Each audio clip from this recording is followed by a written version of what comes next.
Tres destructores de misiles guiados se despliegan frente a la costa de Venezuela. El presidente venezolano Nicolás Maduro responde ahora haciendo un llamado al alistamiento militar nacional y prometiendo desplegar a millones de sus propios soldados. Cientos de venezolanos atienden el llamado del presidente Nicolás Maduro para unirse a la milicia. Estados Unidos duplicó la recompensa por Nicolás Maduro, ofreciendo ahora $50 millones por su arresto. Todo es parte del plan del presidente Trump para ayudar a combatir los cárteles de drogas en América Latina. Una guerra entre Estados Unidos y Venezuela empieza a parecer inevitable. Y si esto estalla, fácilmente podría convertirse en el conflicto más grande y mortal de esta década. Trump ha desplegado 3 destructores Arleigh Burke, un submarino nuclear y 3 buques anfibios, con unos 4.500 soldados estadounidenses entre ellos. 2.200 marines listos para el combate. Ahora están frente a la costa caribeña de Venezuela. En represalia, el presidente venezolano, Nicolás Maduro, apareció en la televisión estatal y llamó a toda la nación a movilizarse. No miles ni cientos de miles de soldados. Afirmó que pondría a 45 millones de miembros civiles de la milicia bolivariana bajo las armas. Sí, escuchaste bien, ¿verdad? 4,5 millones de personas, eso es casi el 15% de toda la población de Venezuela, supuestamente listas para luchar y defender la patria. Él lo llama un plan especial para llenar Venezuela de combatientes patrióticos, desde playas a selvas, armados con rifles y misiles. Y solo para poner esto en contexto, en 3 años y medio de guerra a gran escala, Rusia ha movilizado poco más de 1 millón de soldados. Venezuela, sin siquiera tener una guerra en marcha todavía, afirma que va a movilizar 3 veces esa cantidad. El gobierno de Maduro también prohibió todos los drones civiles. En 2018, sobrevivió a un intento de asesinato cuando un dron con explosivos explotó cerca de él en un desfile militar. Estados Unidos tiene el ejército más avanzado en drones, por eso Caracas está preocupada. Si esto escala, casi seguro habrá ataques con drones. ¿Por qué estas 2 naciones están enfrentándose tan fuerte ahora? Bueno, todo se reduce al narcotráfico, décadas de mala sangre y sí, muchísimo petróleo. Comencemos con el dato más surrealista. Hay una recompensa por el presidente de Venezuela, y no es cualquiera. Es la mayor recompensa pública ofrecida por el gobierno de Estados Unidos. Washington ha ofrecido una recompensa de $50 millones por cualquier información que pueda llevar al arresto de Nicolás Maduro. Para ponerlo en perspectiva, Osama Bin Laden, tras el 11 de septiembre, el terrorista más buscado, tenía solo 25 millones, la mitad de eso. Washington considera que Maduro es uno de los mayores narcotraficantes del mundo, quizá el mayor. Funcionarios de Estados Unidos afirman que colabora con cárteles para llenar su mercado de cocaína con fentanilo. Verás, la cocaína es un estimulante. Inunda el cerebro de dopamina, dando esa repentina oleada de euforia, confianza y energía. El fentanilo, en cambio, es lo opuesto.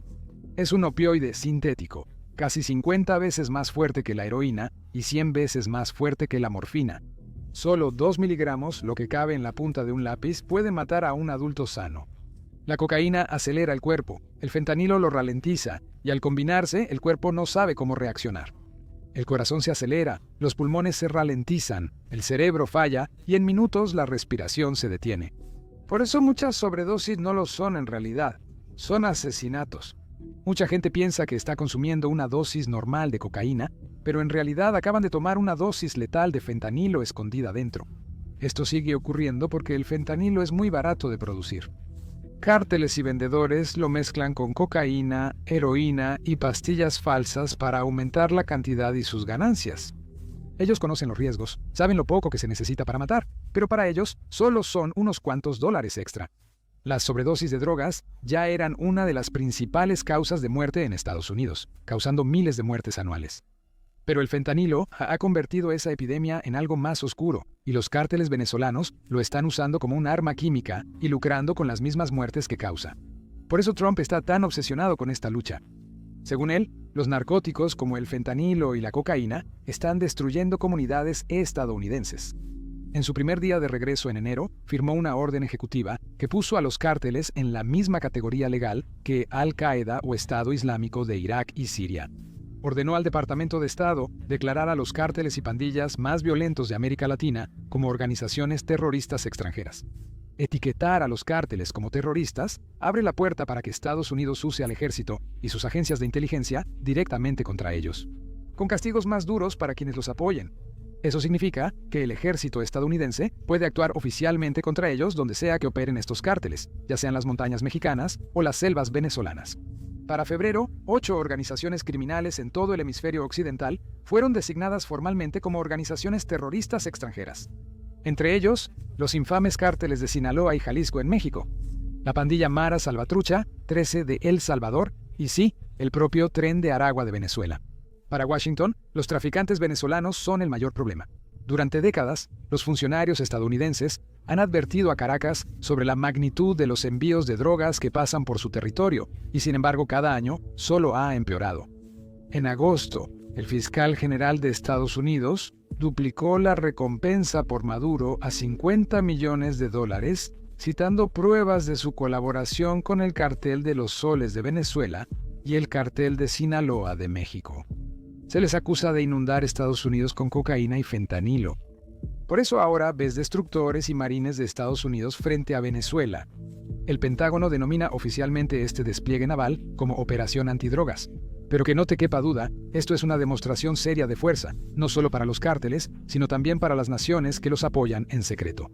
Esos buques no solo detienen lanchas de contrabandistas, también vigilan, recopilan inteligencia y pueden lanzar ataques precisos desde el mar. Estados Unidos ataca a Maduro por todos lados. Ofrecer tal recompensa a un líder lo estigmatiza internacionalmente y genera paranoia en su círculo. ¿Quién es leal? ¿Quién se siente tentado por esos millones? ¿Podría un general o incluso un guardaespaldas traicionarlo? Ese tipo de paranoia corroe a un régimen desde adentro. Cuando Washington acusó a Maduro de narcotráfico en 2020, se rió en televisión, diciendo que las acusaciones le causan gracia y las descartó como pretexto para cambio de régimen. Pero ese es exactamente el punto. Se trata de un cambio de régimen. Desde 2013, Maduro mantiene el poder con elecciones manipuladas, prohibiendo, encarcelando o exiliando a casi todos los opositores que lo desafían. La mala sangre entre Washington y Caracas trasciende a Maduro. Él no apareció de la nada. Fue el sucesor elegido a dedo por Hugo Chávez, el socialista radical que tomó el poder en 1999. Chávez construyó toda su identidad en ser el revolucionario antiestadounidense del siglo XXI. En 2006, se paró en el podio de la Organización de las Naciones Unidas y habló sobre el presidente de Estados Unidos, George W. Bush. ¿Y sabes de qué habló Bush apenas un día antes? Sí, su discurso no tenía nada que ver con Chávez. Fue sobre la civilización contra el terror, un llamado a la unidad contra aquellos que usan el terror como arma para crear miedo. Es el mismo mensaje genérico de Bush tras el 11S, pero Chávez sentía que Bush lo señalaba personalmente. Cuando Chávez asumió el poder en 1999, se proclamó heredero de Simón Bolívar, el libertador de Sudamérica. Presentó a Estados Unidos como un imperio moderno que interviene en Latinoamérica. Su revolución bolivariana chocó casi de inmediato con los intereses petroleros de Estados Unidos. Recuerda, Venezuela posee las mayores reservas probadas de petróleo del mundo. Chávez entendía su influencia e invirtió miles de millones en programas sociales, ganando popularidad entre los pobres de Venezuela. También usó el petróleo como arma geopolítica. Lo vendió con descuentos a aliados, construyó influencia regional y usó ganancias para crear bloques antiestadounidenses. Fortaleció lazos con la Cuba de Fidel Castro y buscó acercarse a Irán, Rusia e incluso al Irak de Saddam Hussein, cuando Irak era uno de los principales enemigos de Estados Unidos. Si afectas los intereses de una superpotencia, responderán. Eso hizo Estados Unidos con él. En 2002, enfrentó un intento de golpe de Estado. Él y sus seguidores acusaron a la administración de Bush de haber estado involucrada. Aunque Washington negó participación directa, funcionarios estadounidenses ya se habían reunido con los golpistas. Y la Casa Blanca fue rápida en dar la bienvenida a la breve destitución de Chávez. El problema para Washington fue que Chávez no se había ido para siempre. 2 días después, tras una protesta masiva y apoyo militar, Chávez regresó al Palacio Presidencial, más enojado y convencido que nunca. Desde entonces y durante su presidencia, Chávez atribuyó casi todos los problemas, como el caos económico o protestas, al imperialismo estadounidense. Era su escudo, su grito de guerra y la columna vertebral de su revolución bolivariana. Cuando Estados Unidos invadió Afganistán e Irak, Chávez redobló sus esfuerzos. Se burló públicamente de Bush llamándolo señor peligro y acusó a Washington de propagar el terror bajo la bandera de la democracia. Washington comenzó a ver a Venezuela como un estado problemático. En 2005, Estados Unidos suspendió la venta de armas por la negativa de Venezuela a cooperar contra el terrorismo y narcotráfico.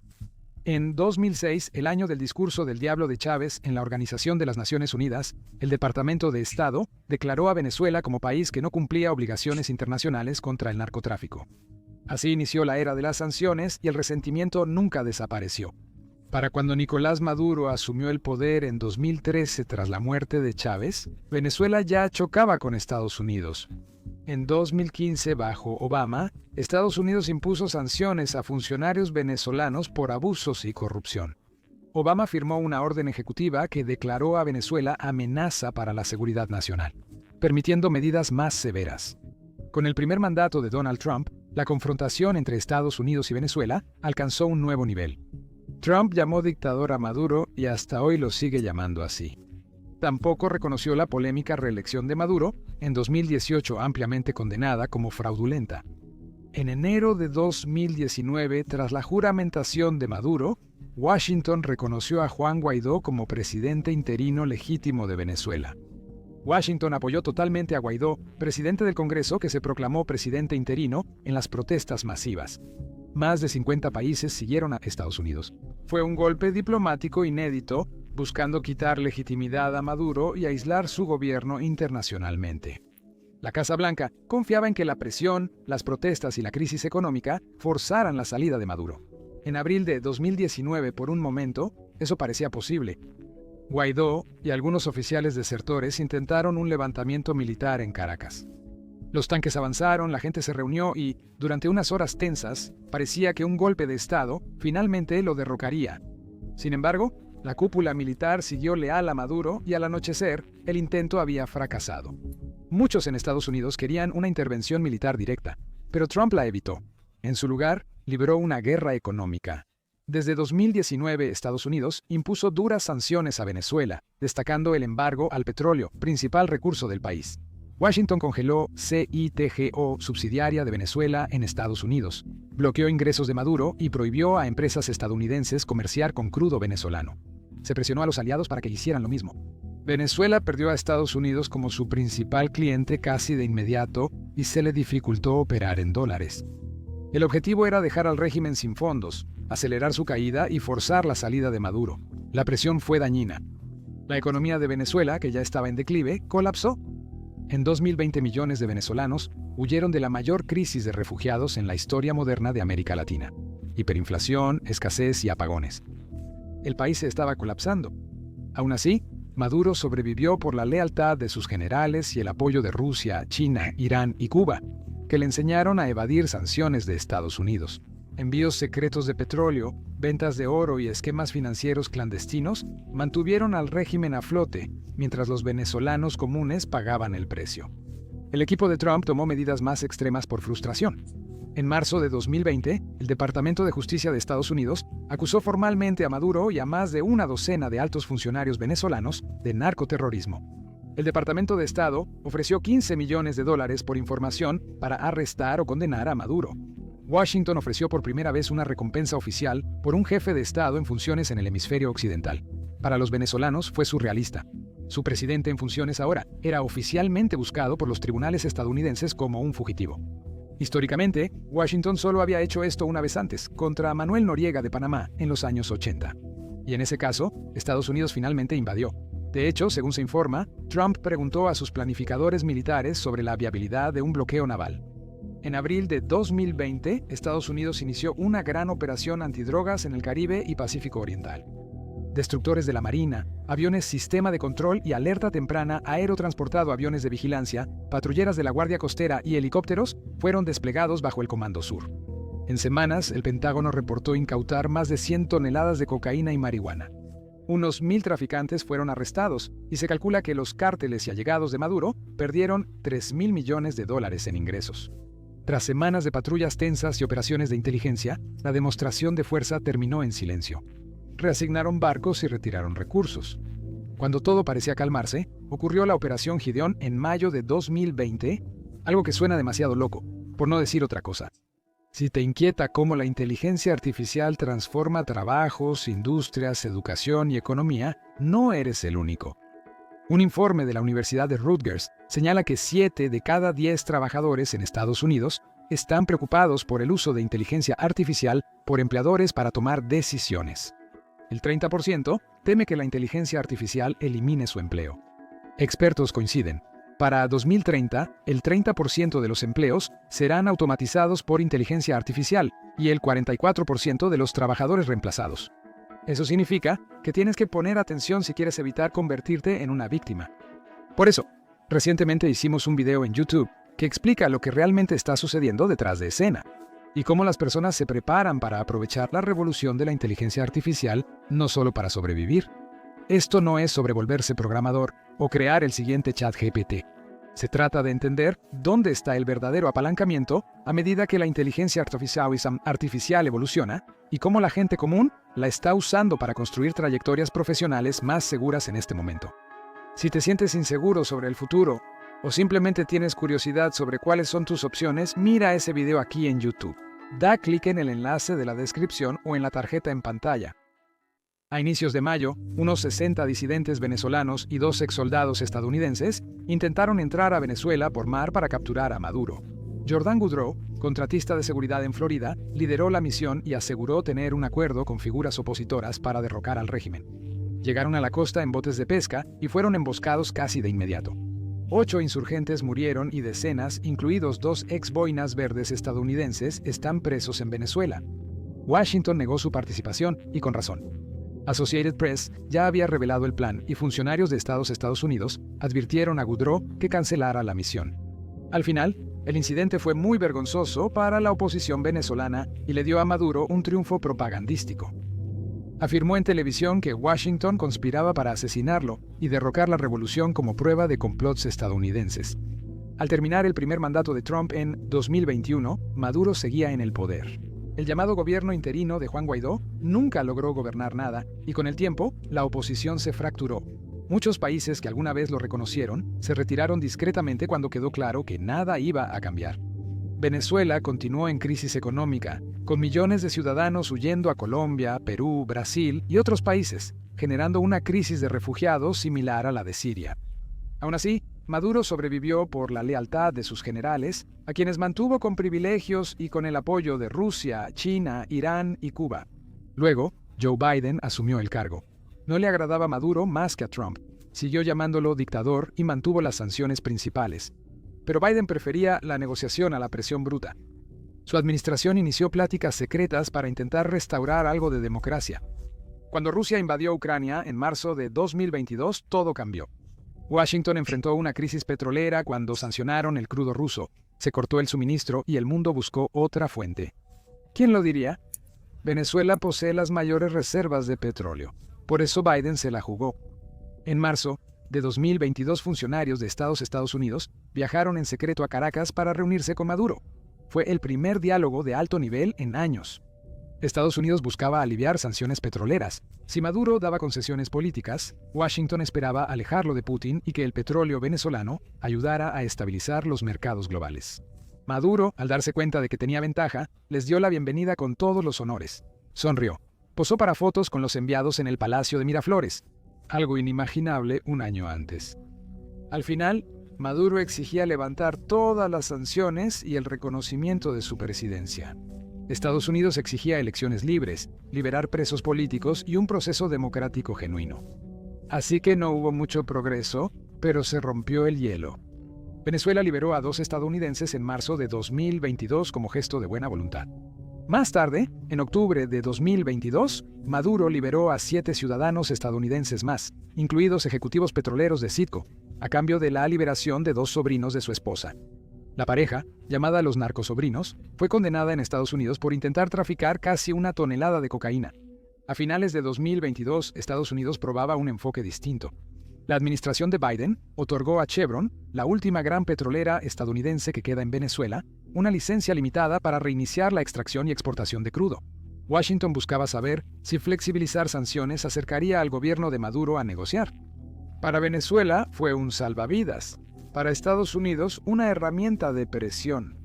Por un momento, Maduro suavizó su tono. En lugar de arremeter contra el imperialismo yanqui, habló sobre inversión, cooperación y reconciliación. Funcionarios de Estados Unidos sugirieron que si Venezuela avanza hacia elecciones libres en 2024, podrían aliviar más sanciones. Por primera vez en años, surgió esperanza de que la crisis de Venezuela pudiera resolverse mediante negociaciones en vez de guerra o colapso. El incentivo del alivio de sanciones estaba sobre la mesa. Si Maduro alguna vez realmente lo aceptaría, seguía siendo la pregunta sin respuesta. Para 2024, esa esperanza se fue apagando sola. Las pláticas entre Maduro y la oposición se estancaron, y pocos creían que él arriesgaría el poder en una elección justa. Y, de hecho, cuando llegó la temporada electoral, su régimen prohibió a los candidatos opositores más populares y manipuló la contienda a su antojo. A fines de 2024, Maduro se declaró ganador de otro mandato, aunque se informó que la votación no fue libre ni justa. Líderes opositores seguían presos o exiliados, los medios silenciados y la comisión electoral controlada por el gobierno. La autoridad electoral declaró su victoria, pero no publicó todos los resultados. La oposición dijo que su candidato suplente ganó, y gran parte de la comunidad internacional apoyó esa afirmación. Pero no importó. Para enero de 2025, Maduro volvió a tomar posesión. Estados Unidos, con Trump de nuevo en la Casa Blanca, se negó a reconocer la victoria de Maduro, como ya había hecho en 2018. Para Washington, Maduro era un dictador ilegítimo que mantenía el poder con elecciones fraudulentas y represión. La buena voluntad de la tregua 2022-2023 se esfumó, preparando un escenario más confrontativo para Estados Unidos. Trump, de 20 años, no perdió tiempo. Finalmente reconoció a 8 grupos criminales latinoamericanos, incluido el de Venezuela, como organizaciones terroristas extranjeras. Hasta hace poco, Tren de Aragua era poco conocido fuera de la región. Tren de Aragua, nacido hace una década en una prisión venezolana, se volvió un gran sindicato criminal transnacional. Ellos hacían de todo: tráfico de drogas, trata de personas, extorsión, lo que fuera. Autoridades de Estados Unidos informan que Tren de Aragua se expandió a Colombia, Brasil, Perú y Estados Unidos por rutas migratorias. Miembros de Tren de Aragua han surgido en varias ciudades de Estados Unidos, aprovechando la llegada de migrantes venezolanos desesperados. Esto encaja perfectamente con la agenda fronteriza de Trump de tomar medidas enérgicas contra las pandillas y reforzar la frontera. Él vinculó varias veces el colapso de Venezuela con el aumento de migrantes en la frontera sur de Estados Unidos. Al culpar a los dictadores comunistas y a los cárteles de impulsar esa ola hacia el norte, presentó los controles fronterizos más estrictos y una aplicación más rigurosa, no solo como una política migratoria, sino como un tema de seguridad nacional. El gobierno de Maduro asegura que Washington no tiene pruebas y que solo busca un cambio de régimen para controlar el petróleo venezolano. Caracas sostiene que el fentanilo ilícito en Estados Unidos viene principalmente de cárteles mexicanos que usan precursores chinos, no de Venezuela. Y técnicamente, Venezuela no es un gran productor de fentanilo. Sin embargo, lo que sí es una ruta de tránsito conveniente para la cocaína colombiana. Ahí el caso de Estados Unidos contra Maduro se fortalece. Ahora bien, dicho esto, hay muchas pruebas circunstanciales de que el círculo cercano de Maduro, posiblemente el propio Maduro, ha estado metido hasta el cuello en el narcotráfico. A lo largo de los años, varios generales venezolanos, incluyendo a un exministro de Defensa y a un exjefe de inteligencia militar, han sido acusados por fiscales estadounidenses o capturados en el extranjero por tramas de tráfico. Incluso el término «cártel de los soles» proviene directamente de la red de generales venezolanos. En el ejército venezolano, los altos oficiales usan insignias de sol en las charreteras para indicar su rango. Con el tiempo, los investigadores notaron que muchos de los oficiales acusados de contrabandear cocaína y dirigir redes de protección eran los que tenían esos soles en sus uniformes. Así fue como se quedó el apodo de Cártel de los Soles, una referencia tanto a su rango militar como a su papel en el traslado de toneladas de cocaína a través de Venezuela. Y también está la conexión familiar que mencioné. En 2015, 2 sobrinos de la esposa de Maduro, Celia Flores, fueron arrestados por la Administración de Control de Drogas en Haití. Los capturaron al mover 800 kilos de cocaína. Fueron condenados en una corte federal de Estados Unidos y pasaron años en prisión antes de ser intercambiados en 2022. ¿Alguien puede creer seriamente que el presidente no sabía que su propia familia estaba en el negocio? El aeropuerto estatal de Venezuela ha sido vinculado a intentos de tráfico ligados a la familia presidencial. Si eso no es corrupción en la cima del régimen, entonces ¿qué es? Por eso, tras ser llamados organizaciones terroristas esos cárteles, con Maduro acusado de liderar o protegerlos, Estados Unidos podría aplicar medidas severas. Incluso la amenaza de fuerza como justificación moral contra su régimen. Después de todo, ¿quién va a defender a un dictador narcoterrorista?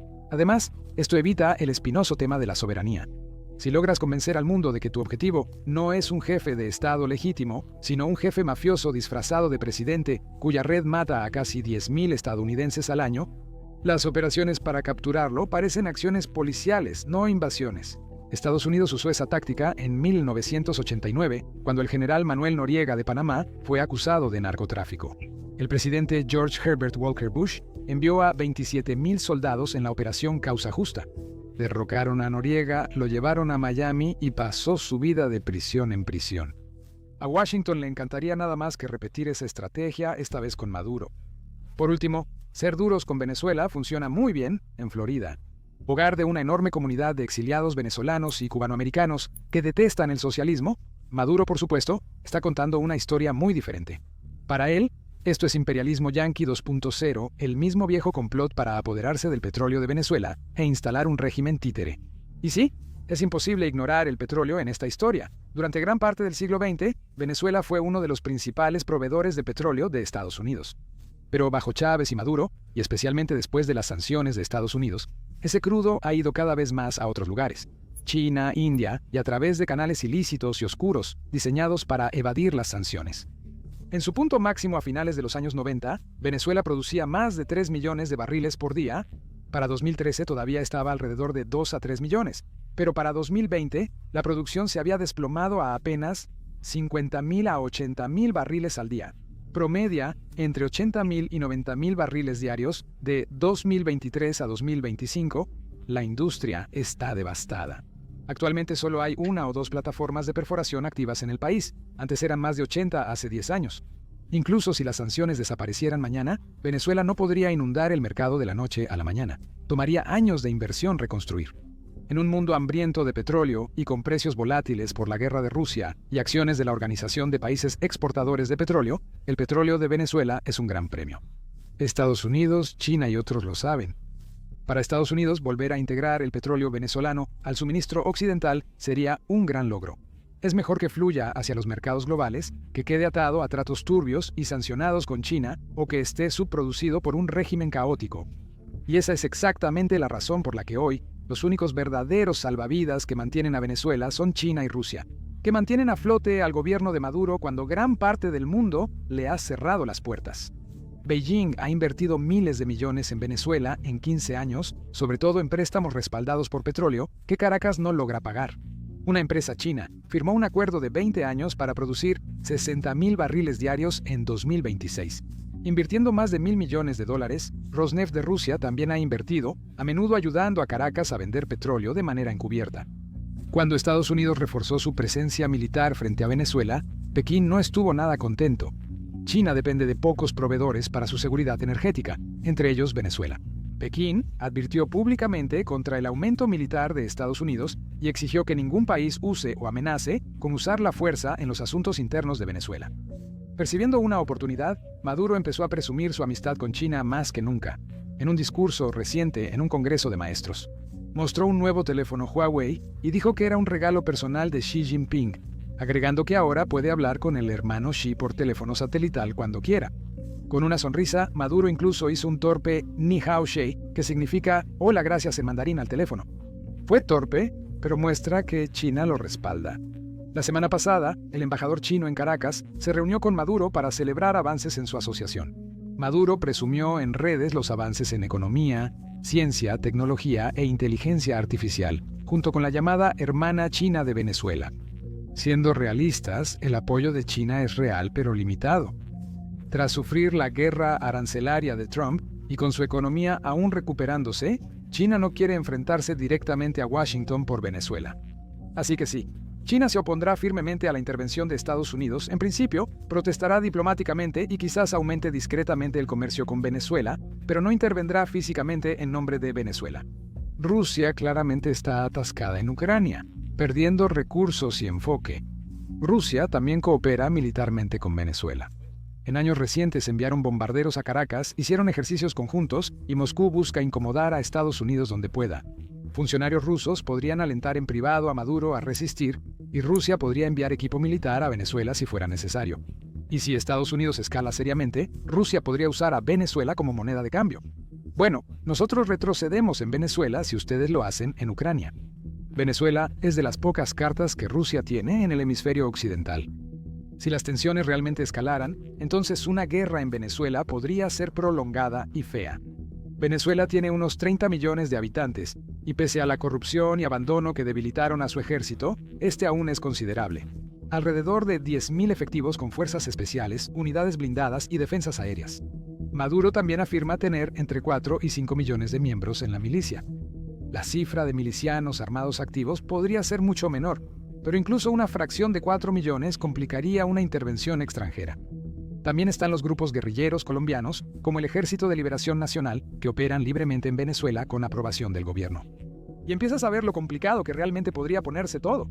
Esto no sería como Irak en 2003 cuando Estados Unidos tomó Bagdad en semanas. Caracas, una capital densa y extensa, podría enfrentar insurgencias prolongadas y combates urbanos brutales, con luchas callejeras que desgastan a los ejércitos. Y más allá del campo de batalla, el costo humanitario sería abrumador.